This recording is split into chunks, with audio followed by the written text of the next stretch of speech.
What's going on, everybody? Welcome to the Canadian Football Fantasy Fix for Week 3 of the 2021 CFL season. I'm Ryan Coop, and this time we're talking about the running backs for Week number 3, a position where, in Week 2, if you took John White against the strong Bombers defense and got a surprising 20.9 points, you had a pretty good day, but if you took anybody else, you were left with a bit of disappointment as the next top scorer was just 12.7 from William Powell. So running back can be hit and miss, and I think we've got a bit of a mixed bag for Week number 3. So let's take a look at the top running back options. There's 3 or 4 I consider as strong options this week. A couple that I think can make good value plays but have potential to be hit and miss, and a couple that I'm honestly probably just staying away from entirely this week. So let's start with the top options that I think will be good options for this week, and it starts off with a guy I've been high on through the first 2 weeks of the season. That's James Wilder Jr. of the Edmonton Elks. Week 1 put up 25.1 points against the Ottawa Red Blacks. Week 2, a disappointing 8.5 against the Alouettes. $6,765 for him in CFL Fantasy. The reason I really like Wilder is just how heavily he gets involved in the passing game. Now, he got 1 target. He didn't get a catch in Week 2, which you saw his production dip from that standpoint. He got 85 yards on the ground, but nothing through the air, no touchdowns, any of that. Unlike Week number 1, where he was heavily featured in the passing game. I think that's a role we see him in more often than not. What we saw from Week 1, I think Week 2 was an outlier. I think, you go back to 2019 and about 66% of his production came through the air from a fantasy perspective. So he's a running back that gets a lot of dump passes, or gets a lot of looks his way in the passing game as well. And I think if the Elks want to bounce back offensively, they need to lean on him a little bit. He's facing a BC Lions team that, if we look at what they did against the run, 13.5 points from William Powell in Week 1, in basically only half of football because he didn't get the ball in the second half. And then a split between Kadeem Carey and Ante Milanovic-Leader, putting up 19.8 in Week number 2 combined against the BC Lions. So I think there's room for Wilder to run against this team. That defense has been pretty good, and they've shut touchdowns down in the last 6 quarters. But I think there's some room to run against them. They have a young defensive line. There's some opportunities to kind of get into that middle level of the defense and pick up some nice yardage for James Wilder Jr. Another top option I really like this week is William Powell of the Saskatchewan Roughriders, $8,475, so he'll cost you quite a bit to fit into your lineup, but he's had steady production so far this year, 13.5, 12.7 through 2 weeks, so he'll net you at least, a couple of points. He's got a pretty high floor of at least over 10, it seems. And I think in Week 2 we saw the Riders do some good course correction. Week 1 we, didn't see them run the ball in the second half very much at all. Just 1 rushing play in the fourth quarter, or in the entire half, I believe. And in Week number 2 we saw him run the ball 12 times in the fourth quarter alone. So Powell, that's always the tricky thing with him, is how much usage is he actually going to get. But I think he's a good opportunity against an Ottawa defense that did give up that 25.1 points to Wilder in Week number 1. Obviously, Ottawa's defense has been very good in that first game and, shut them down, shut the Elks offense down. They didn't pick up a touchdown, but this Riders offense has been pretty high-powered. Powell is his best fantasy feature is definitely the touchdowns he puts up. Didn't have one in Week 2. I believe he had one in Week number 1. I could see him getting a touchdown this week against the Red Blacks. And I as much as their defense put up an outstanding performance in Week 1, Their offense got nothing done. I expect this to be the defense not performing exactly the same as they did that week. I think the offense is going to struggle again. So I think the Riders are going to get themselves maybe a healthy lead here, and they're going to hand the ball off to Powell, and he's going to pick you up yards. He's going to pick you up points. So I like William Powell as an option in week number 3. I also like William Stanback out in Montreal. $7,225. Had a bye week in week 1, put up 11.2 against Edmonton in week number 2, which is not as high. It's not the ceiling for Stanback. He had 110 rushing yards, which is a fantastic day. But we're used to seeing maybe more touchdowns out of him, maybe more involvement in the passing game.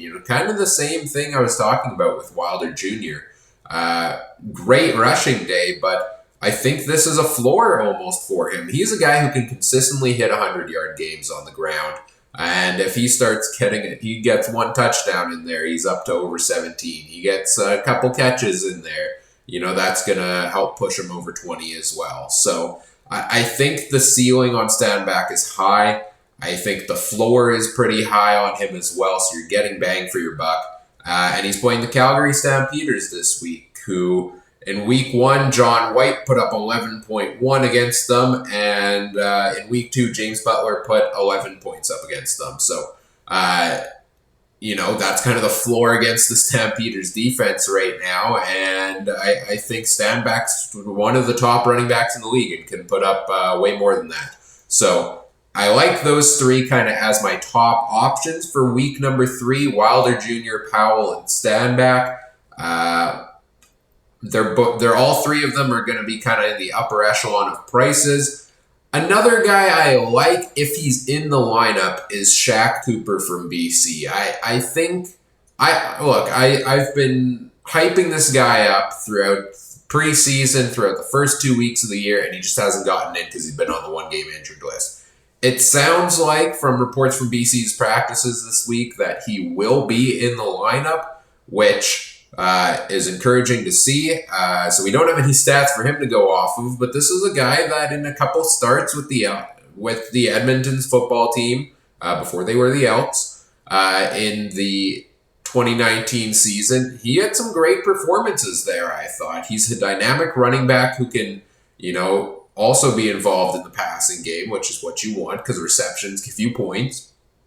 And I think the way we've seen James Butler used so far in that offense, 17.7 and 11 through 2 weeks, in 2 weeks respectively, I think Cooper can match that or exceed that. I think he has the potential to be the breakout star of the year at the running back position for the Lions. And they seem to like those short dump down passes. Butler had, I think, 5 catches for -7 yards at some point in week 2, which is not ideal from a yardage perspective. But hey, 5 catches equals 5 fantasy points, so there's some room to exploit that there. And I like Shaq Cooper going up against the Elks defense. In week 1, Timothy Flanders put up 5.6 on them. In week 2, William Stanback 11.2. I expect it to be maybe more towards the William Stanback range there. It does seem like the Elks have a decent run defense. So I don't like Cooper as much as I like the other 3 options we've talked about. But just, I'm hyped up on him this year. So I'm excited to see him play. And when he gets in that lineup, is going to be a tempting fantasy option for myself. Getting into a couple of the options that I think could have a good day, but you have to be cautious on, because I could see it going either good or bad for them. And that's what it starts off with. John White of the Toronto Argonauts, $8,015 in CFL Fantasy. Not a bad start to the year for White. 11.1 points in week number 1 against Calgary. 20.9 against the Bombers in week 2, and he plays the Bombers again in week number 3. Now, the thing is, that was a great performance against the Bombers defense, but this is a defense that typically does not allow much against the run. I think this one was maybe a bit of an outlier.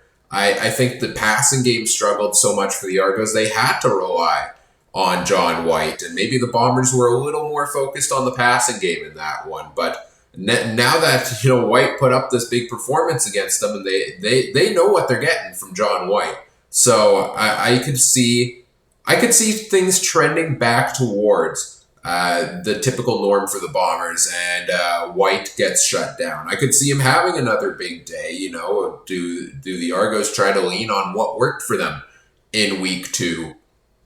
And if they do, and White can get through that defensive line, get into the second level of the defense there, that's gonna get you up some points there as well. But I expect the passing game to bounce back for the Argos. I still feel like the Argos are a more pass-heavy team than they are a rushing team.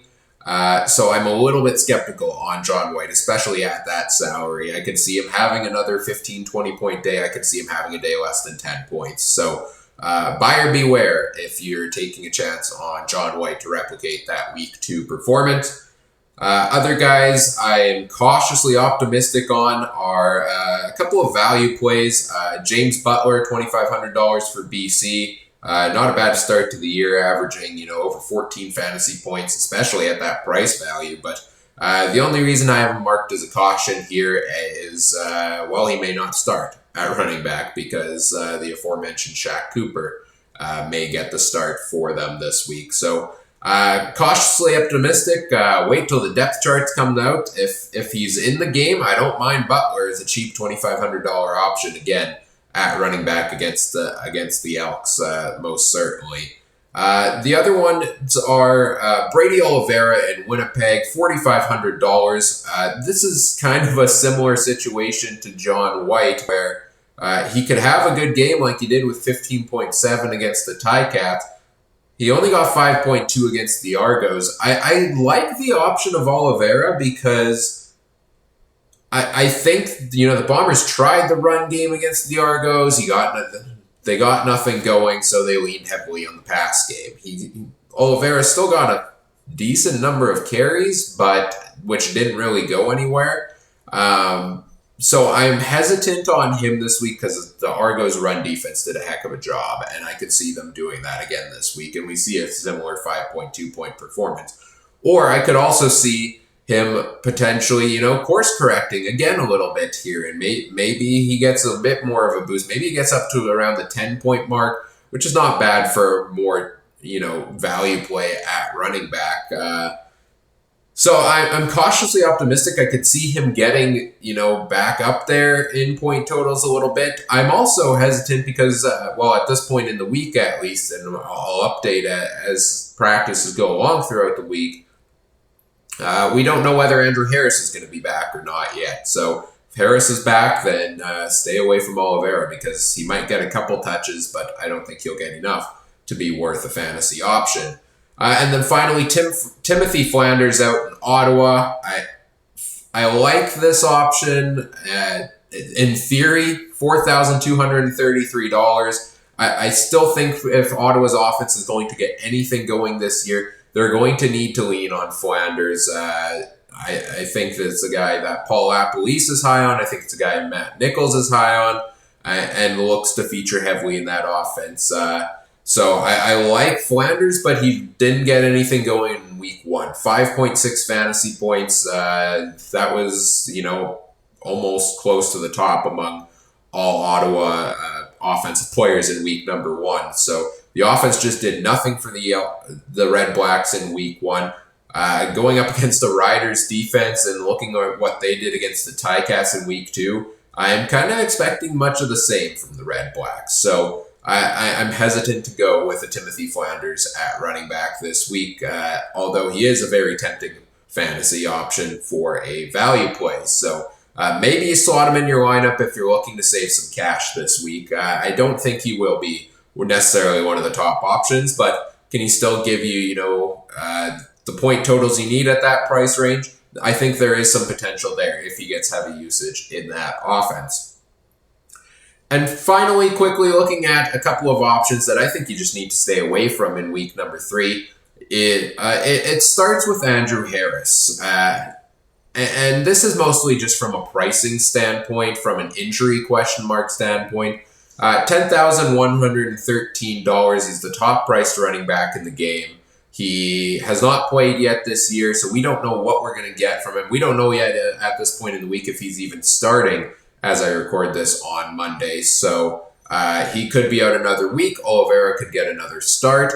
And if Harris plays, I could see him having a big day. I think it's hard to shut down Andrew Harris. I think he's going to be amped up to play when he does get back in that lineup. But the Argos did show a pretty good run defense in week number 2. So, and if he gets back in, do they bring him back in at a moderate pace? Do they switch him and Oliveira in and out to ease him back into game action? At that price point, I think you just got to stay away from Andrew Harris for week number 2. Or 3. Sorry. I think there's other great running back options that you can save some money here and spend it elsewhere at other positions. And then the running back duo out in Calgary is what I'm staying away from in week 3. They're a little bit on the cheaper side. Kadeem Carey, $5,741. Ante Milanovic leader, $3,338. So you can save some money there. The problem is, out of all running backs through 2 weeks of the season, they're second and third from the bottom when it comes to averages. 9.55 point average for Carey. Milanovic leader has 8.15, and that's because they just seem to be splitting the time. Carey gets the majority of the balls going his way in the rushing game, but Milanovic leader has rotated in, taken some carries. He has, gotten some catches, gotten some yardage that way, which is taking a bit of a load away from Kadeem Carey. So I think Calgary's rushing game has been great so far this season. Combined, they put up 15.6 points in week 1, 19.88 in week 2. That's pretty good if that's all coming from a single running back. But since it's coming split between 2, the value is just not there to you. I don't think either is getting enough of the workload to warrant putting in a fantasy lineup. I think they're going to be splitting the carries in the backfield more and more throughout the season. And it seems to be working somewhat for the Stampeders, but it does not work for you from a fantasy perspective. So those are your running back options for week number 3. I like Wilder Jr., I like Powell, I like Stanback, and then there's a couple other interesting, I think, value plays, cautionary plays there, kind of in the middle that you could look at this week as well. So those are the running backs for week 3. Next time we'll talk about the wide receivers, and then we'll get into the defenses here in the next couple days as well to get you all set for week 3 of the CFL season here on the Canadian Football Fantasy Fix.